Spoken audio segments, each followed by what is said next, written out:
आज महाराष्ट्राचे नवे देशाचे नेते दादा यांना जाऊन नेमका आज एक महिना पूर्ण होतो आहे. इथे यावं, दादांच्या या स्मृतिस्थळाला नतमस्तक व्हावं. आयुष्यभर त्यांनी आम्हाला सर्वांनाच ऊर्जा दिली, लोकसेवा शिकवली, विकासाची दृष्टी, व्हिजन ज्याला आपण म्हणतो ते सतत आम्हा सर्वांच्या समोर ठेवलं. असं एक लोकत्व नेतृत्व देशातला दादा आज त्यांच्या चरणी नतमस्तक होण्यासाठीच मी आलो. पार्थ, जय हे दोघेही त्या ठिकाणी होतेच आणि इथलेच आमचे सर्वच दादाप्रेमी सहकारी आम्ही इथे येऊन नतमस्तक झालो. खरं तर दादांच्या अपघातानंतर अनेक प्रश्न उपस्थित होत आहेत. हा घात किंवा घातपात या अनुषंगाने कसं बघता? कारण रोहित पवार सातत्यानं मागणी करत आहेत की याची चौकशी झाली पाहिजे, मात्र कसं बघताय तपासाकडे आत्तापर्यंत एक महिन्याच्या?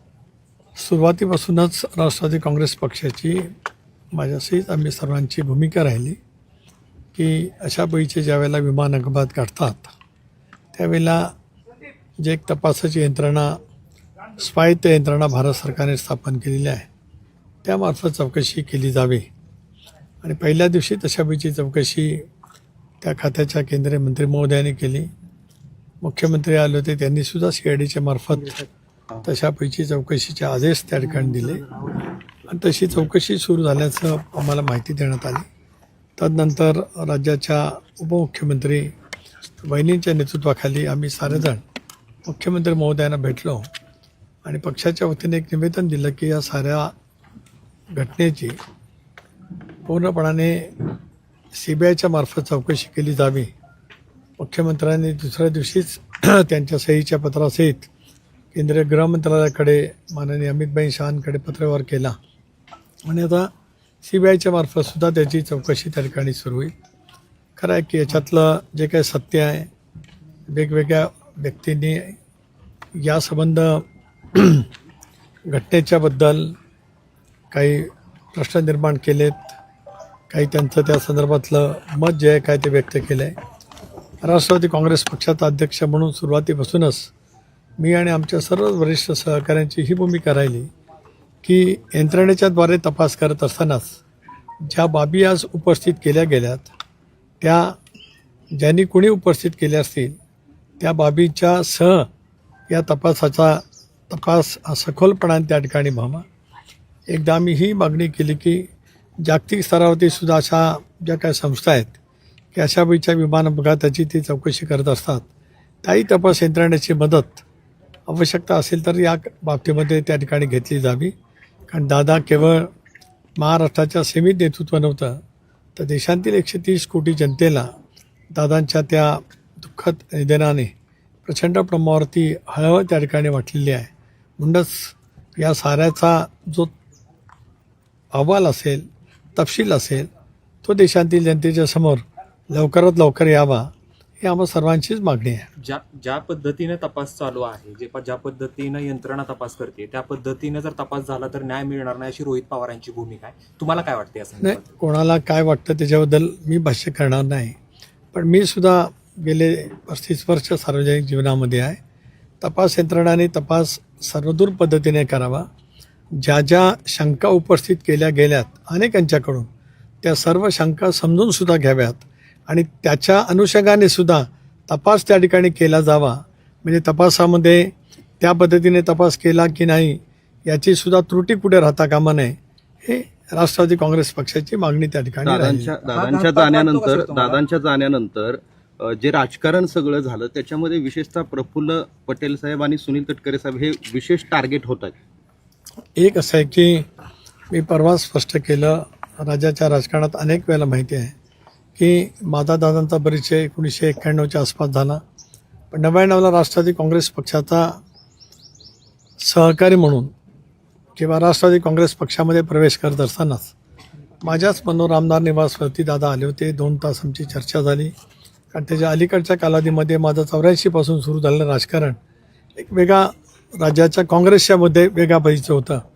तीचपासून जी जीवाभावाची साथ माझ्यासारख्या कार्यकर्त्याने त्यांच्या समवेत केली, विश्वासाने केली, त्यांनी विश्वास दिला, अनेक ठिकाणी मला काम करण्याची संधी दिली स्वाभाविकपणाने माझं कर्तव्य होतं, कारण मी केवळ अध्यक्ष आता नाही तर 14 ते 18 या कालावधीमध्ये एकत्रित राष्ट्रवादी काँग्रेस पक्ष असताना सुद्धा होतो. आताही आम्ही एक भूमिका घेतली दादांच्या नेतृत्वाखाली की एनडीएमध्ये सहभागी व्हायचं. त्यानंतर त्यांनी माझ्यावरती ती जबाबदारी सोपवली. लोकसभा झाल्या, मी लोकसभा त्यांच्या आदेशामुळे लढलो. लोकसभा लढायची माझी इच्छा नव्हती, पण दादांचा आदेश होता की तुम्ही प्रदेशाध्यक्ष आहात, निवडणूक लढली पाहिजे. त्यानंतरच्या विधानसभेमध्ये आम्ही संबंध महाराष्ट्र ढवळून काढला, यश त्या ठिकाणी मिळालं. स्वाभाविकपणाने ज्या वेळेला दादांचं दुर्दैवी निधन जे संबंध देशाला चटका लावून देणारं ठरलं, त्यावेळेला मग त्या ठिकाणी बहिणींना उपमुख्यमंत्रीपदाची किंवा विधिमंडळ पक्ष नेत्याची जबाबदारी द्यावी अशी भूमिका पक्षाचा प्रमुख म्हणून दादांचा एक सहकारी म्हणून जर का आम्ही घेतली असेल. प्रफुल्ल पटेलसुद्धा दीर्घकाळ कार्याध्यक्ष राहिलेले आहेत. भुजबळ साहेब असतील, हसन मुश्रीफ असतील, धनंजय मुंडे असतील, दिलीप वळसे पाटील असतील, विधानमंडळातील आमचे सर्व आमदार असतील, या सर्वांनी घेतली तर त्याच्यामध्ये टीका टिप्पणी ज्यांना करायचं असेल ते करू शकतात.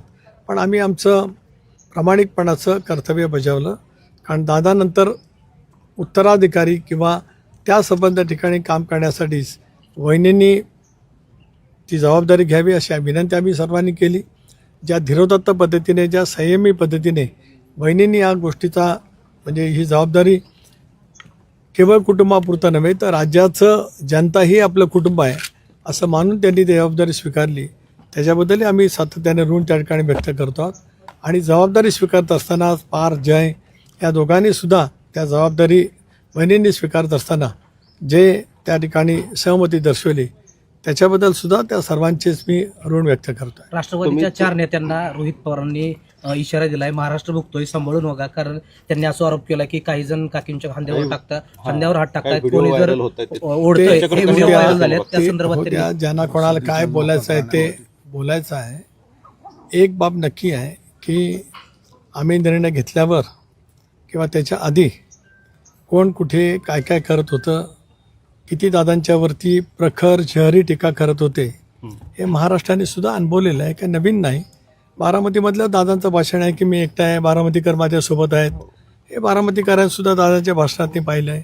जनसन्मानच्या निमित्ताने मी बारामतीला आलो त्यावेळेला बारामतीमधून निघाली दादांची मिरवणूक हे पाहिलं आहे. आता काही जण बोलतात तर काही जण 19लाच भाजपला तिकीट मागण्यासाठी कुठे गेले होते त्याची दादांकडे माहिती होती आणि माझ्याकडेही माहिती होती.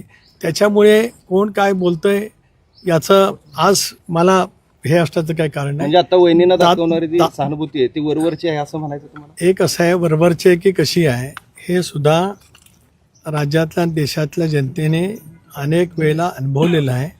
मी ते कुठलेही क्षण केव्हाचे आज काय या ठिकाणी उद्घुत करू इच्छित नाही, पण गेल्या अनेक वर्षात मी माझ्या परवाच्याच बहिणींनी अध्यक्षपदाची सूत्र हातामध्ये घेतली त्यावेळेच्यापासून म्हणजे 25 सप्टेंबर दादांनी 2012 राजीनामा दिला. त्याला मला सकाळी बोलवलं, मला सांगितलं मी राजीनामा देणार. मी माझ्या भाषणात बोललो.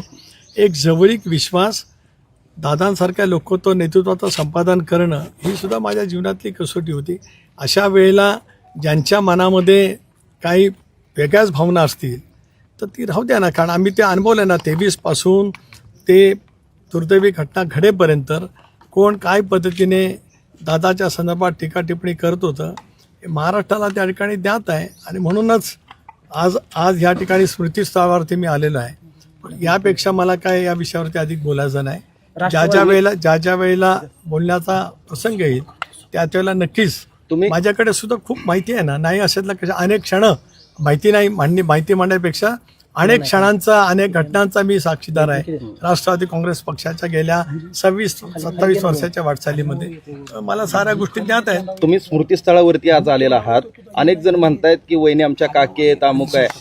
तुमच्या मनामध्ये, पक्षाच्या नेत्यांच्या मनामध्ये सुनेत्रा पवारांच्या बद्दल काय भावना आहे, काय स्थान आहे? आज स्मृतीस्थळावर तुम्ही आहात. मी तर त्या दिवशी माझ्या भावना व्यक्त केल्या जाहीरपणाने. माझ्या भावना ह्याच आहेत की म्हणूनच मी सांगितलं की मी राजधर्म पाळला, मी धर्मशास्त्र पाळला. दादांना सावलीसारखी साथ वहिनींनी आयुष्यभरामध्ये दिली. त्यामुळे दादा आहेत.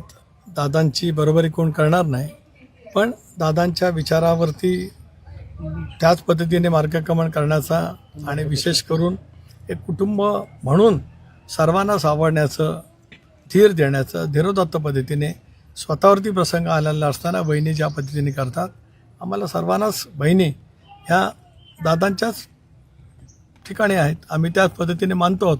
आमच्या भावना त्याच आहेत आणि ह्या आजच आहेत अशातला नव्हे, तर गेल्या अनेक वर्षामध्ये आम्ही त्याच आपुलकीतून किंवा त्याच नात्यातून बहिणींच्याकडे अनेक वेळेला त्यांचं क्रीडा, सामाजिक, वेगवेगळ्या क्षेत्रातलं, स्वच्छतेमध्ये त्यांनी घेतलेलं काम, या सगळ्या परिसरातलं त्यांनी उभं केलेलं विश्व, याचीसुद्धा अनेक वेळेला त्यांच्याकडनं माहिती घेऊन आम्ही आमच्याकडे करण्याचा तो प्रयत्न करत आलो. त्यामुळे आमचं स्थान, आमच्या हृदयातलं स्थान तेच आहे. पार्थ पवारांची राज्यसभा कोणाला खटकते पटेल का? यांना पूर्णपणे माहिती होती असा दावा शरद पवार गटाच्या एका बड्या नेत्याने केलाय. जाऊ दे, कोण नेते काय बोलतात मला सगळं माहिती आहे. जे कोण नेते असतील त्यांनी नाव घेऊन सांगावं. मी हेच सांगितलं की बहिणींची शपथची घाई का केली असा आरोप आमच्यावरती करणारे इथे दादांचं शव अंत्यदर्शनासाठी ठेवलेलं असताना तिथे बाहेरच मुलाखती देत होते विलिनीकरणाच्या. पण त्यांच्यापैकी कोणाच्या तोंडून वहिनींना उपमुख्यमंत्री करा, विधिमंडळ पक्षाचा नेता करा असं कधी कोणी बोललेलं नाही. आपण आठवा, त्या प्रत्येकाच्या मुलाखती याच परिसरात झाल्यात, या दुर्दैवी परिसरात, या इथेच त्या दिवशी दादांचं शव पहिल्या दिवशी होतं, दुसऱ्या दिवशी अंत्यविधी या ठिकाणी झाले. तिथे झालेल्या मुलाखती आपण सर्वांनी मिळून पाहिल्यात. त्याला कुठलाही त्यांच्यापैकी जे स्वतःला वरिष्ठ नेते समजतात त्यांनी विधिमंडळ पक्षाच्या नेतेपदी बहिणींची निवड करावी असं कुठं त्यांच्यापैकी कुठे बोललेलं ऐकिवात तरी माझ्याकडे नाही. उलट ज्यांना जे बोलायचं असेल ते बोलू द्या.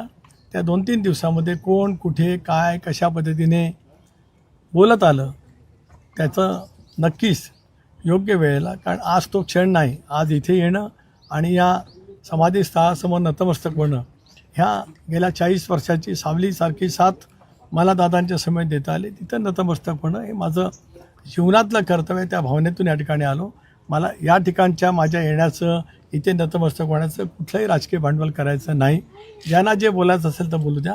काळाच्या ओघात या साऱ्याची उत्तरं आहेत आणि माझ्याकडे सुद्धा 26 वर्षाच्या वाटचालीतली दादांचा प्रवास, त्याच्यामध्ये निर्माण केलेले अडथळे, सगळं माझ्याकडे पूर्णपणाने, मी त्या अनेक घटनांचा साक्षीदार असल्यामुळे मला त्याच्याबद्दलची पूर्णपणाची माहिती आहे. पार्थ पवारांची राज्यसभा कोणाला खटकते का साहेब?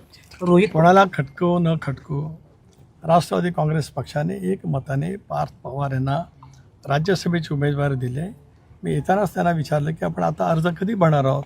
5 किंवा 6 तारखेला अर्ज भरण्याचा शेवटचा दिवस आहे. 2 दिवस होळीचे दिवस आहेत. त्याच्यामुळे आज एका दादा असताना फॉर्म भरता आला असता, अधिक आनंद दादाने असताना आम्हाला सर्वांना असता. पण या संबंध अत्यंत दुर्दैवी स्थितीमध्ये सुद्धा आज पार्थ राज्यसभेवरती राष्ट्रवादी काँग्रेस पक्षाच्या वतीने अर्ज भरतायत, 100% निर्वाचित होतील आणि त्यांचासुद्धा एक वेगळा प्रभाव देशपातळीवरती आणि संसदेमध्ये पार्थ दादांचा चिरंजीव म्हणून आणि त्यांनी सुद्धा गेल्या अनेक वर्षामध्ये घेतलेल्या अनुभवातून निश्चितपणे चांगल्या पद्धतीने करतील. रोहित पवार हे सातत्यानं अजित पवारांच्या दुर्घटनेविषयी प्रेझेंटेशन मांडतायत आणि या सगळ्या प्रेझेंटेशनमुळे ज्या दुर्घटनेत ते आरोप आहेत त्यांना त्या ठिकाणी मदत होते असा आरोप तुमच्याच पक्षाचे अनिल पाटील यांनी केलाय. या आरोपाकडे कसं बघता तुम्ही? काय रोहित पवार सातत्यानं अजित पवारांचा जो अपघात झालाय, घातपात झालाय, या संदर्भात प्रेझेंटेशन सादर करतायत. मग हे या प्रेझेंटेशनमुळे या सगळ्या दुर्घटनेतील आरोपींना मदत होते असा आरोप अनिल भाईंनी केलाय. अनिल भाईदासांनी काय मुलाखत दिली मला माहीत नाही. मी वारंवार हेच म्हणत आलो, गेले अनेक दिवस म्हणत आलो की आता सीबीआय असेल, भारत सरकारची या अपघाताच्या संदर्भामध्ये जी काय तपास यंत्रणा असेल, या सगळ्या स्वायत्त संस्था आहेत आणि ह्या वरिष्ठ अधिकाऱ्यांच्या देखरेखीखाली तो तपास त्या ठिकाणी होत असतो. जे काही या दुर्घटनेबद्दल ज्याने जे काही व्यक्त केलं आहे, कोणी प्रेझेंटेशन केलं असेल, त्याच्यासह हा तपास व्हावा ही भूमिका राष्ट्रवादी काँग्रेस पक्षाची आहे असं मी मगाशीच, केवळ आत्ता नव्हेच तर गेल्या अनेक दिवसांच्यामध्ये या विषयावरती ज्यावेळेला माध्यमांशी बोलण्याची वेळ आली त्यावेळेला मी ते गेलेलं आहे. रोहित पवार यांचं असं म्हणणं आहे की या प्रकरणात प्रफुल्ल पटेल यांना जास्त ज्ञान आहे, त्यांनी सहकार्य केलं असतं तपास फार पुढे गेला असता. त्यांना काय वाटतं, त्यांना रोहित पवारांना मी कशाला काय बोलू? सर हा बरं एक मिनिट काय वाटतं मला, काय बोलण्याचं काही कारण नाही, कारण मला त्यांची दादांबद्दलची काय मतं होती ती माहिती आहेत. कशाला मी त्याच्याबद्दल बोलू? मला एकच एवढं म्हणायचं आहे की या साऱ्या बाबतीमध्ये जे मुद्दे उपस्थित केले गेलेले आहेत ते आणि तपास यंत्रणा करत असलेल्या तपासाच्यासाठी त्यांचे जी काय कशा पद्धतीने तपास करावा असं काय जे का असेल त्या सगळ्या पद्धतीने चौकशी झालीच पाहिजे आणि देशांतील जनतेच्या समोर ती आली पाहिजे. राष्ट्रवादी काँग्रेस पक्षाची भूमिका